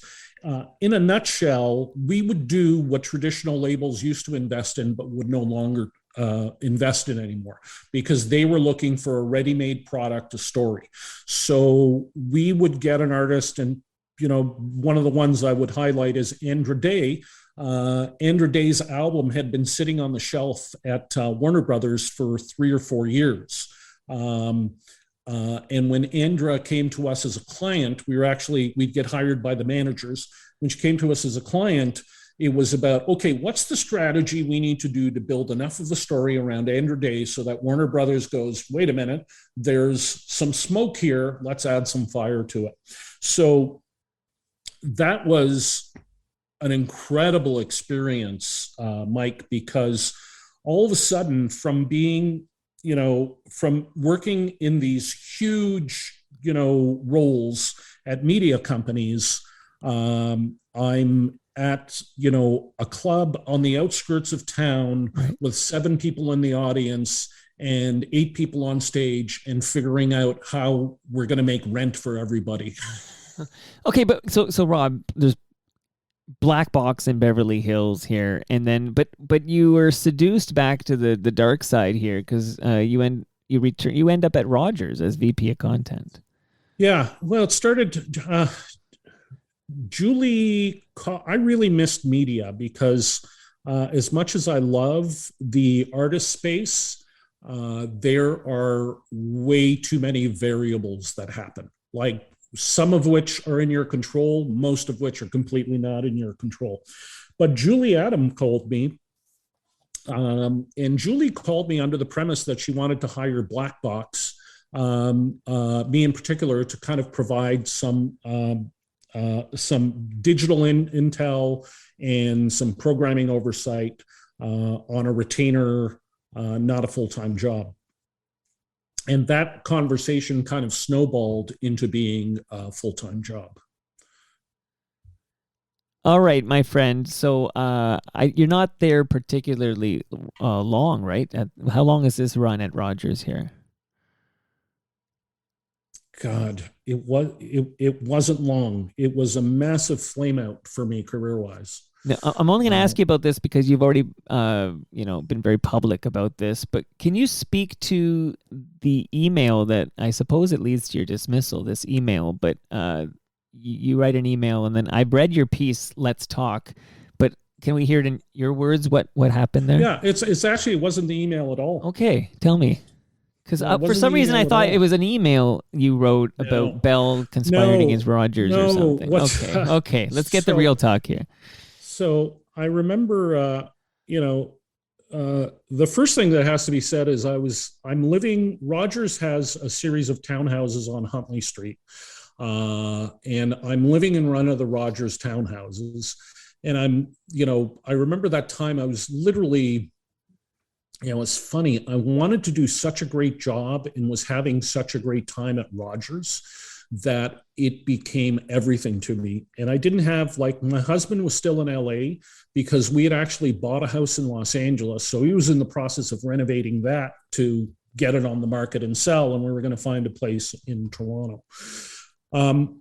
And over the course of a few weeks, we were getting denied either promotional opportunities with artists And we were getting wind back that Randy Lennox was actually trying to stop us from getting access to some of these artists. And for me, I went into Papa Bear mode immediately. And I remember it was the night of, I remember the weekend was playing the Rogers Center. And I remember Charlie Walk, who was a huge recording industry figure that was brought down by the Me Too movement. But Charlie Walk, I had gotten information that he was giving preferential treatment to Bell over Rogers. So I go crazy, and Charlie denies it, and I call him a duplicitous cunt over text rather. Okay. So the next morning that day's a Friday, because I remember that day ended with me getting on the phone with Monty Littman, who was Charlie Walk's boss, the head of Republic. We had smoothed everything over. They understood there was a bias going on. They were going to work hard to eradicate it. I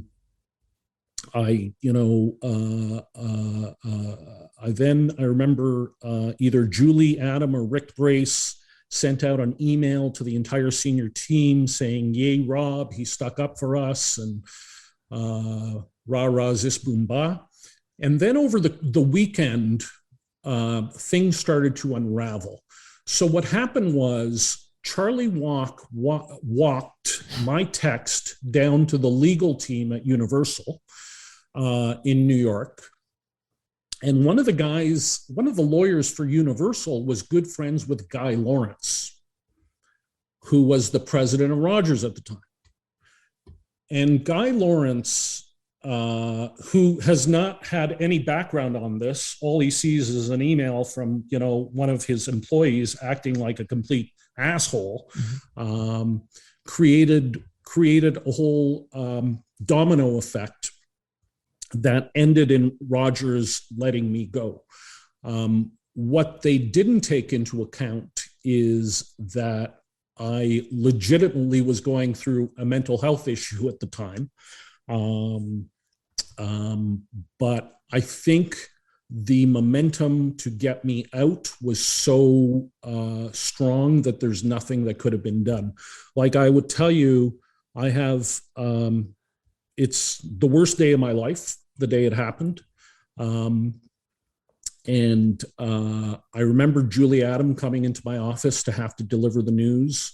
And Julie is such a good person. And I know Julie did everything she could, that it was so hard for her. And then it was followed up by Colin, I believe it was Colin Watson, who was in HR, who's also like an awesome guy, deliver the news. And I think everybody walked away from that. And in hindsight, I would say they did the right thing. Like, I deserved to be fired for what happened. I learned a tremendous amount from it, not the least of which is impulse control. Right. And not going off medication arbitrarily. And right. Can you go on? That's important that you stop taking your medication cold turkey.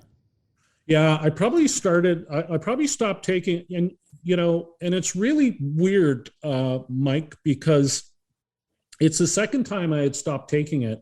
And, the first time there wasn't any kind of crazy public incident, but I did go, emotionally off the rails. And I didn't even realize, this happens to a lot of people, that you get to a point where you're feeling so good that you think, I don't really need this. Right. And I don't think mine was that conscious, other than one day I forgot to take my pills, and then another day, then another day, then another day. And pretty soon where, a week or a week and a half in, because this was really around that time, and you're like, well, what's the point of taking them now? I haven't needed them for the last week and a half. But I didn't really have any objectivity on, there was no voice inside me going, yeah, Rob, we might be getting fucked over from Bell on a Demi Lovato interview, but who gives a fuck? Right. How important is it? Right. Like, because it's not really that important. So I didn't have that objectivity going on. Yeah, so you were, I guess, in your words, impulsive and erratic. Yeah. Quoting yourself there. Okay, now this is where the story is. If you're following along at home, so I'm just gonna put these pieces together. So you have that issue of sort of like a Bell versus Rogers thing that caused Yes. you to. So I go toe to toe against Randy Lennox. But just tell the people who Randy is, because I know you dropped that name and I know who that is. But tell the people who Randy Lennox is at this point. Randy is a legendary entertainment figure in Canada. One of the nicest guys you could meet. He was the president of Universal Music for many years before coming over as the president of Bell Media. Right. Yeah. So he's the Bell guy. You're a Rogers guy who go in toe to toe against the Bell guy, and you send that. I guess you said it was a text, not an email, but a text with that expression you used. That yes. Some guy brings it to the legal team who's buddies with the guy at Rogers. You end up getting canned. But here's where the story I find is fascinating, because you end up working for Bell Media when all the dust settles. You're working for Bell Media as a senior advisor for the launch of iHeartRadio in Canada, right? Yeah, that's wild. It's like a movie. Talk about irony, but a lot of that has to do with Randy's character.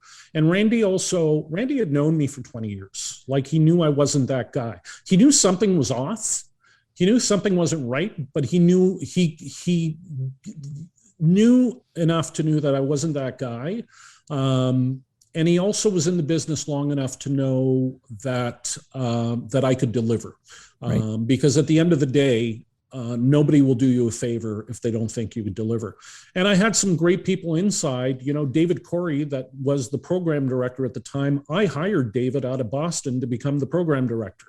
And although me and David weren't tight, when the prospect of launching iHeartRadio came up, David was the first person that, went to Randy and said, here's the guy you should hire to launch this. So, okay. Yeah. So you are now working for, then you start working for Bell with the iHeartMedia. Sorry. Yeah. The iHeartRadio. It's all very confusing to me, but the iHeartRadio rollout, I guess that's and I don't know, you have a lot of big titles there, but maybe head of content strategy and iHeartRadio at Bell, would that be the title there? That was the last title I had. Yes. All right, so what happens there? You can let us know how it went with iHeartRadio and everything, but why does it end for you at Bell?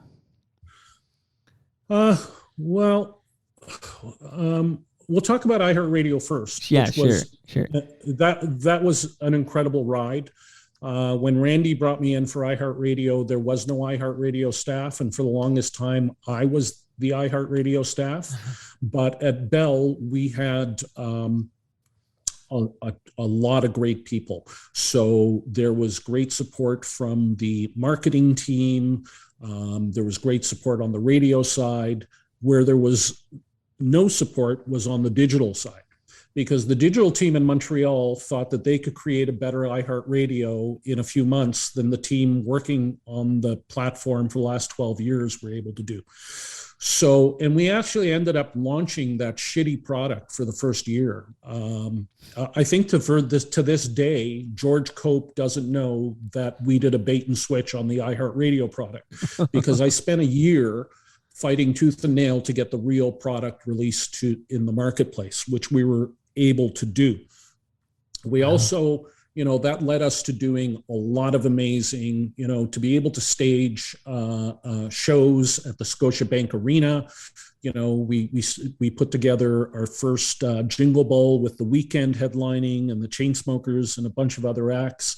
There was no team to do this stuff. So it was beg, borrowing, and stealing from around the building for whoever I could get to support. A lot of times there was friction from other managers that didn't want their teams working on this. But the product was so exciting, especially to, anybody that was young and into music. at Bell Media that it was easy to create like a magnetic field to get people to come and roll up their sleeves and help with this. So it was an incredible launch, and I think we did a really good job of establishing that brand in Canada. I tell you that things really changed, and I'm dovetailing into the question about why I'm not at Bell anymore. I think things really started to change around COVID. I mean, I was already living in this reality that there was a senior management team at Bell Media that's main interest was the senior management team at Bell Media. It was a very, I've never worked for a more entitled, and this is not everyone, but a significant portion, a more entitled group that felt they were beyond reproach, thought everything they did was the best thing ever. And I always come at from, I've always come at from a completely different angle. I'm always like, let's rebuild the beast from within. That's where I came from. So when I was misled in my employment agreement that I was going to be part of the senior leadership team. And then a year later, they acted like the conversation never happened, like I just dreamt it up. So that started creating fiction for me because I knew that if I'm not at the table with senior leadership team, that I can't really fight for the things that we need for, for the people, be it, whether it be the radio division or the digital team as it related to iHeartRadio. At the same time, there seemed to have been this weird trend of putting people in positions for jobs they had no idea what was involved. Like no idea what was involved. And so Bell for me was the most dysfunctional organization I've ever been part of. And wasn't a great experience managing up, with the exception of Randy, who was a real guy that wanted to do good work and wanted, to make people feel valued and rewarded for doing that work. But Randy was a little bit of an island, and I guess I was part of the Randy Island. So I think when Randy was let go before Christmas of, I think it was before Christmas of 2020, I can't remember, I kind of felt like it was a matter of time for me, and I wasn't unhappy about it either. Like it just, what I was unhappy about was that team there. When you look at, we talked about the Chum FM team and many of the people there, amazing people, some amazing programmers across the country and amazing talent across the country, both on air and off. I missed that. And I felt while I was there, I had a responsibility to those people. But that's the only part of that I miss. I've never been happier to leave a job than the Bell job. Interesting. So would you consider yourself a free agent? Is that what your status is currently? Honestly, I don't. I feel like Bell was such a horrible experience that I don't think I ever want to work for a media company again, unless I really, really know the people and know the environment I'm getting into. So right now, what I focus on is doing projects that I think are fun with good people. And that's as far as I look at it. My main focus is getting this house finished because we've been living with friends I'm now back I've spent a few months in California. I'm now back in Bewdley, Ontario. Beautiful Bewdley, Where's Ontario, that? Ladies and gentlemen. Should I know that? Do you know where Rice Lake is? Keep going. Name things and I'll tell you when I know one of them. Coburg. Yeah, I do. Yes. Go to Coburg, drive north. Okay. I know where Coburg is. Okay. Yeah. Yes. 20 minutes north of Coburg, there's Bewdley, Ontario. So been living here with friends while we get a house in the country built. So I'm focused on that adventure.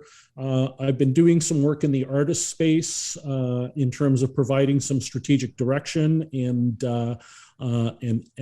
helping build out some businesses for some emerging artists. And in terms of media, there hasn't been a ton of calls, but of the calls there's been, my gut reaction is always no. Okay, so Rob, this has been fantastic, and I know I've gone kind of long here, but can I just rapid fire just a few current radio things I'm curious about? I think you'd be as a a seasoned former radio executive. I think you might be a good guy to run these bounce these off of. Are you cool with that? Of course. Okay, good.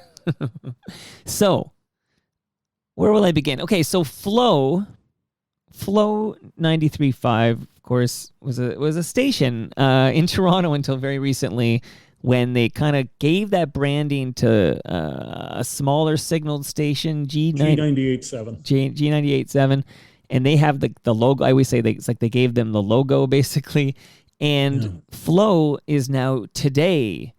And today it does some phony baloney chatter, it feels very scripted and faked or something. And then there's you never know what they're gonna play, because it might be a country song, and then there'll be a dance song. It's all over the place. But I'm curious, from where you sit right there, what do you think of the flip to Today Radio and what that means for that station? What can you tell me about that? So I'm struggling with what to say. Right. I think, one of the things that has me just enchanted with radio is I don't see a lot of really forward thinking. While, I'm not privy to what the team at Stingray, and I know, those guys there are incredibly smart guys. I think they had a real dilemma on their hands on what to do. I know they have a consultant there that, probably pushed them in a direction. I think they're trying to replicate what Now FM did in Edmonton. But honestly, I could bet money on the fact that Today Radio is going to be as successful a year from now as it is right today. Okay, so I don't think it's gonna make any impact on Chum or Virgin or CHFI. I think it's going to languish around the 2.5 to 3.5 share points that Flow was in, with the difference of they don't own a lifestyle group. They're trying to get on buys to be part of somebody else's lifestyle group. And my thought is, and I'm not a seasoned, radio executive, but I play one on podcasts. But no, I would the names that were part of the lineup, and with all due respect to these, I'm sure they're great people, but no name recognition at all. For me, even, who kind of follows this stuff, for sport. But so if the music, I mean, my wife had it preset because she liked Flow, and she was telling me about. There's some song that she liked. It was a retro jam. And then they went to some country thing, and she was gone. She tapped out. So I'm not sure who the music is for. There's no names that would make you kind of curious to kind of tune in and hear their personalities or stuff. I don't get it at all. I don't get any of it. But what do I know? Because I have this discussion with Mark Weisblot once a month, and he seems to be kind of digging Today. And I honestly, I know you said you got to give something 3 years, but I just don't get it. Listen, I would tell you, I don't think there's anything there. So we're on the same page. Okay. I don't think you could give that 5 years. There still won't be anything there. Right. Hey, you mentioned Mark Weisblot. Yeah. Mark Weisblot almost ended my career. Please tell this story, because I know he's listening. Oh my God. You should get Mark's version of the story. And I if will. it April differs from 7th. mine- He's here April 7th. I'll get his version. But if it differs from mine, he's lying to you. Okay. Because this is exactly what happened. So Ivor Hamilton was the promotion rep for Polygram at the time. Just to tell you, he was on that 3-hour Zoom call I had last night. So this is a very small world, but please continue. Yes. So, and I at the time was the music director at CFTR. And just a bit of a backdrop, I really prided myself, especially because we were leaning into hip hop so hard, and there was a hip hop community, but it wasn't recognized by the record labels. So many of the records we were playing came from the streets, came from cassette tapes and stuff. And I really worked hard on finding great Canadian talent.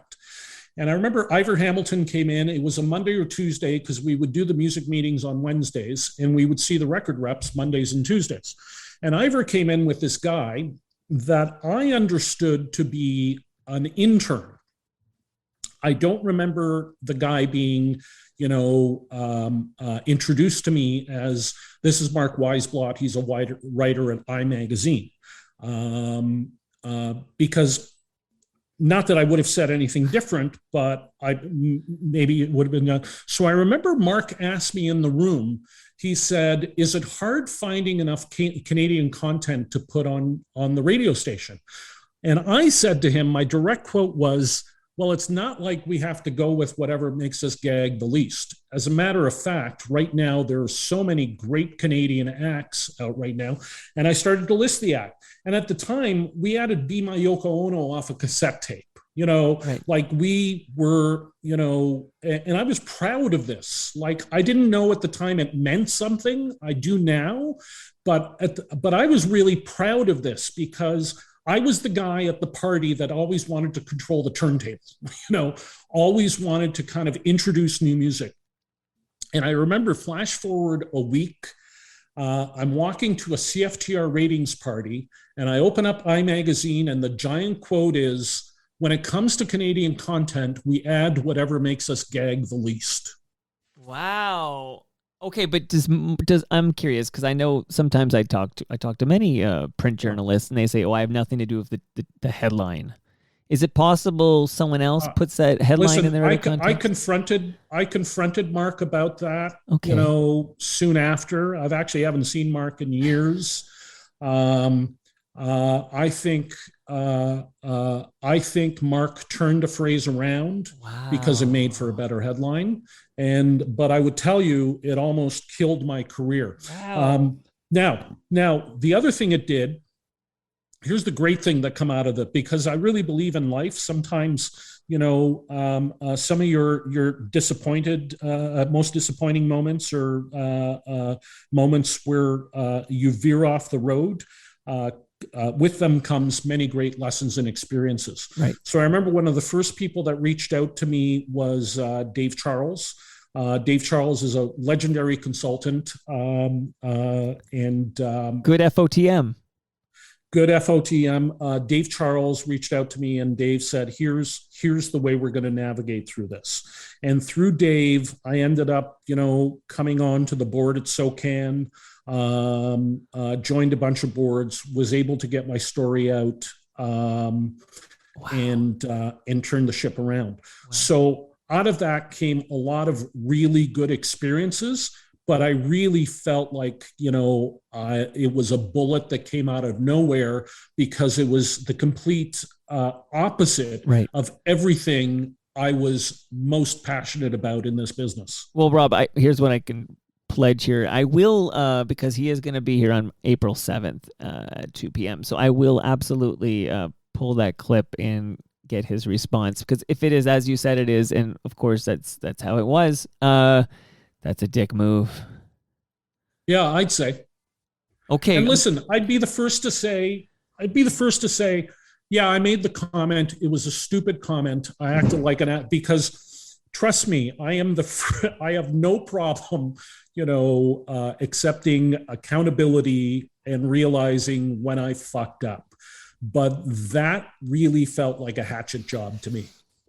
And not that he meant it that way. Like, I don't think Mark understood what the repercussions were to me. So I But don't want. if Mark intentionally misrepresented what you said, not only is it a dick move, but completely unethical. So we need to discuss. We will discuss. But I'm sorry that happened to you. Great. Okay, I'm almost done here, but okay. I'm curious about CHFI. Okay, now you did mention earlier Darren B. Lamb. One of the things I'm obviously very curious about, which I'm sure you'll have nothing to say about, because I asked this of a few people lately, and I get these oh, you can't ask that question. What happened with Darren B. Lamb at CHFI, where he just disappeared? They brought in Mike Cooper to work alongside Maureen Holloway, and do you have any insight into what happened with Darren B. Lamb? So I actually don't. So Darren and I were actually really good friends. I hired Darren out of Vancouver with the plan to bring him to Chum FM as the afternoon drive show, and then a year in, make the transition to replace Darren with Rick on the show. I remember Tom telling you the Rick Hodge story.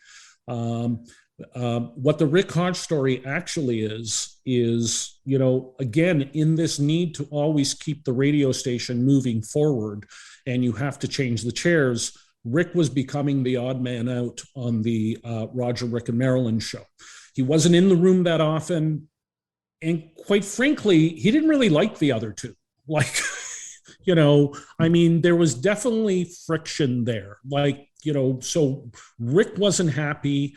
It wasn't making sense. We didn't need sports segments on such a heavily skewed female station when sports was so heavily serviced in the marketplace. So I made a deal with Rick. I said, Rick, I'm going to offer you a 3-year contract. It's 3 years, your full salary, but this is the final contract.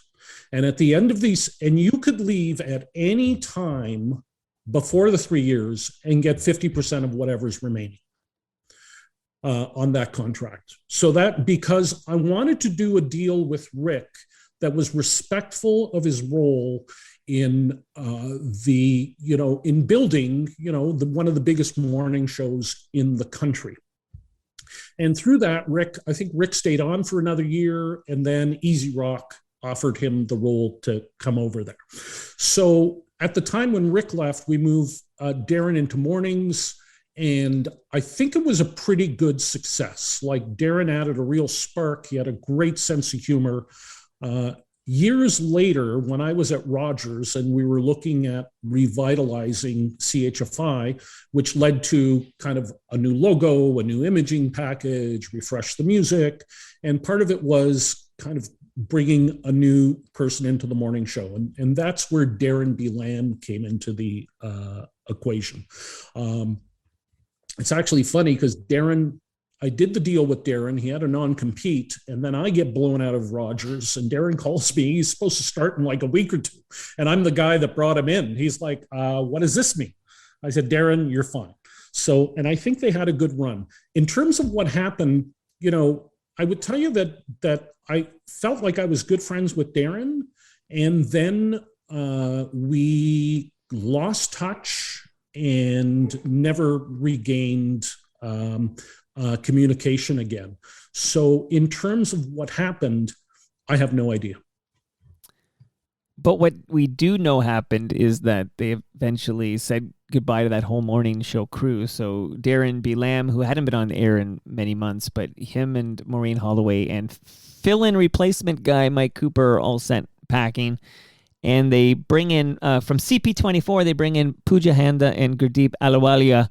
And I'm just curious what you think of this move, because these are not radio people and they're good-looking TV people. Are they at CHFI just so they don't compete with breakfast television on CP24 Breakfast? No, I don't. CHFI is too important of a radio station for them to make a move like that. Right. I think, and I've only been back in town for a week, so I've only been able to listen to the show once or twice. Mm-hmm. I think they're there because they're really talented broadcasters. I think they have a great chemistry together, and I think they're there because they're good. I feel like Rogers is the kind of company that, under Julie Adam would make the commitment to give the show all the time it needs and resources to develop. So I would tell you they're a morning show to look out for, and not to judge them by these early days. But based on what I've heard, I think there's a lot of promise there. But would you be surprised to learn that, I don't know, around Labor Day 2022, that they were actually the breakfast television team and that there was another couple of people in the CHFI seat? Would that be a shock to you? No, it wouldn't be a shock to me. But one of the things to keep in mind with our business is that there's not an endless pool of talent at that level that could come in. Right. Especially if you don't take the job. So I while I wouldn't be surprised by anything, I think there's from what I've seen, there's a real commitment to build this as Toronto's foremost show. And I think they've got a big hill, because that Jamar and Marilyn show, that's one good show. And the other one, my personal, I had a hand in having casting the show, is the Adam, TJ, and Jack show on Virgin. Speaking of Marilyn, that's another show that I really love. Right. Speaking of Marilyn Dennis, that's okay. This is great, and you would be equally unshocked. Is that a word? You would not be shocked to learn Toronto Mike was the new CHFI morning show host come Labor Day 2022. Not at all. Thank you. Okay. Not at all. Listen, you've earned your lasagna. Mike, you're sporting exceptionally great hair today, and I think that hair is going to look good on billboards all over. Yeah. If you could keep it that high, what do you have, scaffolding there to keep that? I was going to say, now that I'm on, I had my 15 minutes of mainstream media. Did you get that made at the CNE? Is that? I've been out of the country. Is that real? It's a phony cover of the Toronto Star, because people can't actually see it. That's the Toronto Star. Yeah, that's Toronto Star. That's the Toronto like that. That's huge. So you did. I didn't know. I thought, because I did tweet about it. I had no idea. Okay, so this is in all seriousnly. 2 Sundays ago. Talk of the town. So talk of the town, but then when you open it up, so it's almost too much, because you open it up and there's another 3-color photos mastering the mic. Like, it's a 2-page spread, like full page, in the Toronto Sunday Star. So it's it's my 15 minutes of mainstream media. You know how hard I've worked to pray for half a page of coverage? We'd end up working. I remember at one point we made the Toronto Sun because of a I forget what pop artist it is. It might have been Biz Markie. There was a Biz Markie riot at the mall. And I thought, I opened the paper and go, maybe CFTR will be in the paper. And it said a local radio station. I'm like, damn you. That's the worst. No, I don't know what to say. I can tell you 2 full pages. Well, I can tell you Humble and Fred are jealous, if that means anything. So, okay. It means a lot. Okay. So this is it. On this note, I'm going to close out here. I could do this all day, but the fact is that episode 1021, which was a couple of weeks away, is all about the station CFNY, the history of CFNY at 102.1. And I even have a member of the current morning show on the program, Jay Brody, kind of representing the current crew at 102.1.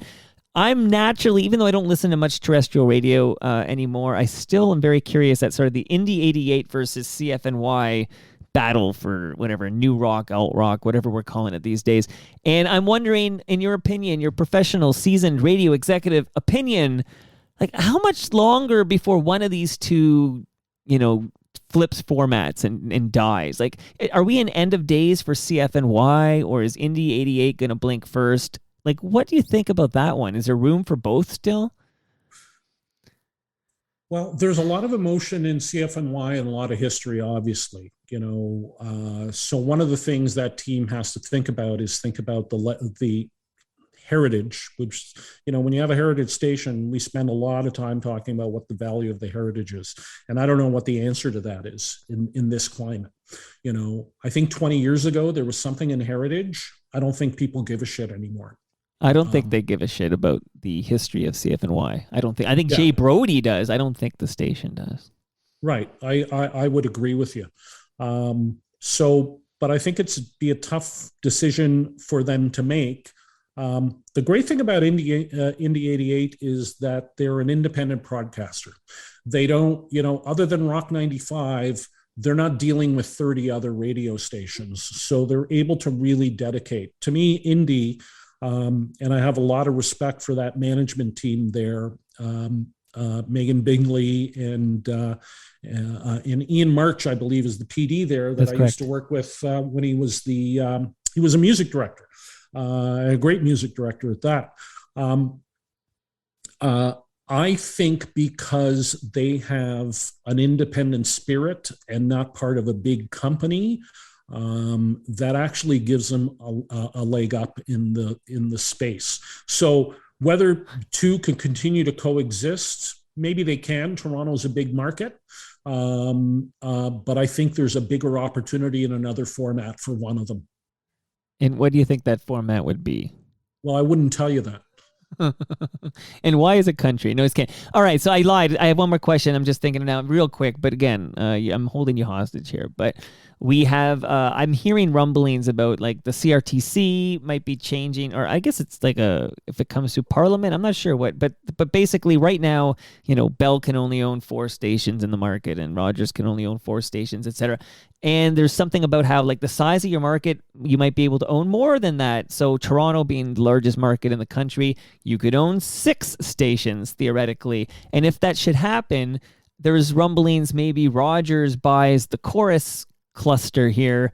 They couldn't keep them all because you can only have 6. Maybe they have to sell 640, but maybe that's the future of 102.1 is Rogers ends up gobbling it up. Am I talking nonsense here? What do you think here? Have I lost it? Listen, it all can happen, but none of that answers the question, how's radio going to be relevant in a few years? Because what consolidation showed in the US is listen, the public pitch is, this is going to add to more diversity and,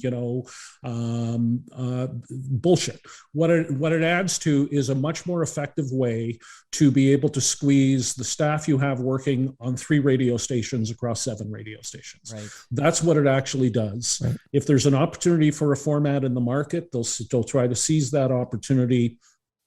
But I think the bigger challenges radio has is how are we going to greet the needs of an audience that have changed greatly when we continue to do the same thing over and over again?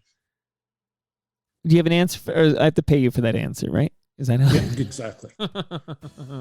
Rob, man, for your Toronto Mike debut, you hit it out of the park, buddy. Well, thank you. I didn't know really what to expect. The weird thing, Mike, is I've been involved in podcasting. I launched the first commercial podcast on Chum FM with Roger, Rick, and Marilyn. We were calling it a podcast back then. And I remember being on CP24 and announcing and telling people what podcasts were. This was ages ago. And throughout my career, I've really pushed podcasts and podcast business. I'm a massive fan. And I spend a lot more time on podcasts than I do on radio. And I thought before getting on this, I've actually never done a podcast. So okay. I'm honored for my first podcast to be one of my favorite podcasts on Toronto Mic'd. Do you know we went for 2 hours and 12 minutes or so? No. Yeah. See, there you go. Time flies when you're having fun. Rob, amazing. I got to feed the dogs. I know. So that and that brings us to the end of our 1013th show. Don't go feed the dogs yet, Rob, because I need to actually take a photo with you before you go. So don't go anywhere. You can follow me on Twitter. I'm at Toronto Mike. Rob, how can people get in touch with you? What do you want me to do? Go to LinkedIn? How can somebody reach out to you? Yeah, go to LinkedIn. You'll find Rob on LinkedIn. That's probably the easiest way. And go to YouTube to hear Enrico Farina. Yeah, right. Our friends at Great Lakes Brewery are at Great Lakes Beer. Palma Pasta is at Palma Pasta. Sticker U is at Sticker U. Ridley Funeral Home is at Ridley FH. great podcast from Brad Jones called Life's Undertaking. You should subscribe to that. It's a TMDS production. Canna Cabana are at Canna Cabana _ and Ryobi, they're at Ryobi Tools USA. See you all next week.